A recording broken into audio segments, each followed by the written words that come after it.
sahabat cinta channel, kembali lagi di sini sahabat cinta mengajak sahabat untuk belajar bersama. Untuk kali ini kita akan belajar bersama tentang koleris. Jadi koleris ini ya merupakan salah satu dari 4 kepribadian ya. Sebenarnya paling baik itu pada saat Anda menyimak video ini, Anda sudah menyimak video saya yang terdahulu ya, itu dari 4 kepribadian manusia.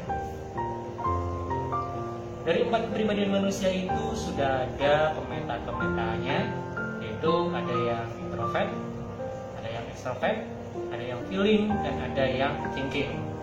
Dan bagian-bagian mana saja yang memakai hal-hal tersebut.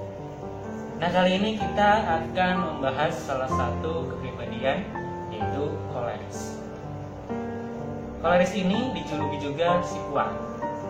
Kalau teman-teman pernah mendapatkan ada orang yang matanya tajam, hobinya perintah-perintah ya, kalau ngomong itu to the point gitu ya, kamu harus ini, kamu harus itu, kamu harus begini, kamu harus begitu, kamu ngerjain ini, atau agresif seperti itu, ya susah mengendalikan dirinya.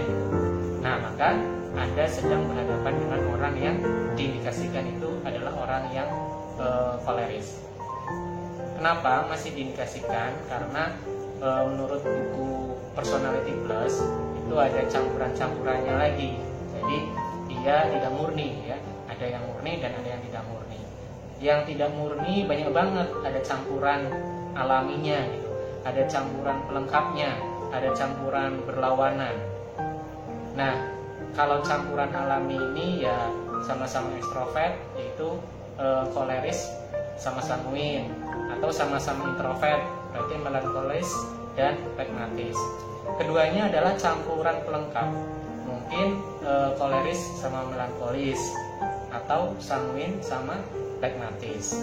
Dan ada juga campuran berlawanan, yaitu koleris dan pragmatis.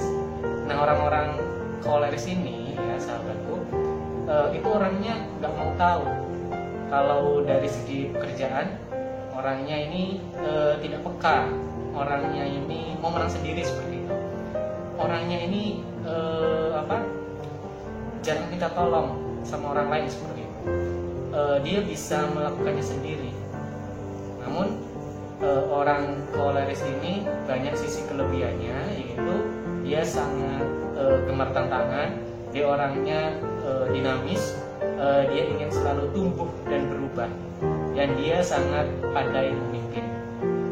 Tetapi ya banyak juga kelemahannya. Ya kayak tadi, orangnya egois, susah memaafkan, susah minta maaf juga gitu.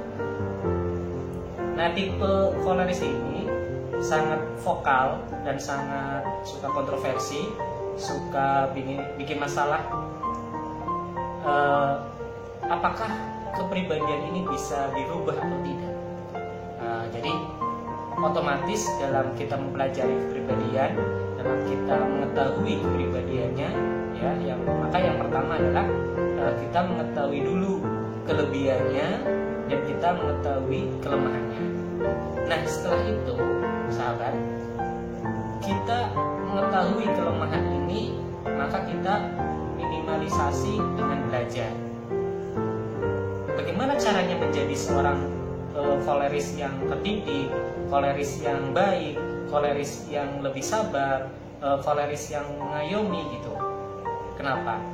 Ya karena koleris ini kalau ia tidak berubah atau kalau tidak tumbuh, ya dia pasti nggak punya teman. Terus bagaimana caranya kita menghadapi orang-orang koleris atau teman-teman kita yang koleris itu? Yang pertama, jangan dibantah, jangan dibanding-bandingkan ya. Kenapa? Karena orang koleris ini paling tidak suka dibantah. Kalau dibantah ya perkara ini masalah. Kalau dia dibanding-bandingkan ya dia tidak suka seperti itu. Kalau umpamanya kita seorang yang koleris, terus kita pengen berubah, apa yang harus kita rubah, di titik mana yang harus kita rubah. Nah, yang pertama adalah koleris itu harus belajar sabar, jangan tergesa-gesa. Jangan juga selalu mengambil kesimpulan, identifikasi dulu masalahnya seperti apa. Yang kedua itu untuk peduli dengan orang lain. Cobalah sedikit untuk mendengarkan dan cobalah menjadi sahabat yang baik. Kemudian yang ketiga, gunakanlah kata-kata yang tepat. Kenapa? Karena koleris ini orangnya ceplas-ceplos, agresif. Akhirnya kadang menggunakan kata-kata yang tidak tepat. Semua hubungannya itu tergantung bagaimana cara kita komunikasi. Jadi gunakan kata-kata yang tepat. Misalkan kalau dahulu Anda sering mengucapkan kata-kata atau kalimat yang salah, oh kamu salah tuh, kamu keliru. Tidak ada satupun orang di dunia ini ya yang mau disalahkan seperti itu. Misalnya Anda orang tua ya, oh nak kamu salah, nak kamu keliru, salah, keliru. Atau Anda seorang teman, kemudian Anda menyalahkan temanmu gitu. Ya intinya tidak ada satu orang pun yang mau disalahkan ya. Bahkan seorang penjahat kelas kakak pun ya ketika di penjara ya dia akan ngomong kalau dia tidak bersalah seperti itu. Jadi tidak ada satu orang pun yang mau disalahkan. Jadi mulailah mencari kata-kata yang enak didengar. Misalnya, bukan kamu salah, tapi apa yang kamu lakukan itu kurang sedikit atau kurangnya di sini. Coba diperbaiki. Kekurangannya ini, kekurangannya itu. Tolong dievaluasi. Jadi alangkah baiknya kamu memperbaiki kekuranganmu di sisi ini. Alangkah baiknya kamu memperbaiki kekuranganmu di sisi itu. Nah, cara bicara itu keren, sangat bijaksana sekali. Pemilihan kata-kata yang lebih halus atau pemilihan kata-kata yang bijak gitu.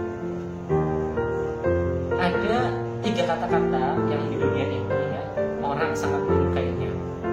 Apapun kepribadian Anda itu suka dengan kata-kata itu.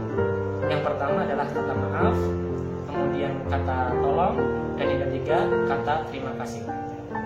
Kemudian jadilah pendengar yang baik. Karena dari 4 karakter itu koleris nggak bisa diajak curhat ya.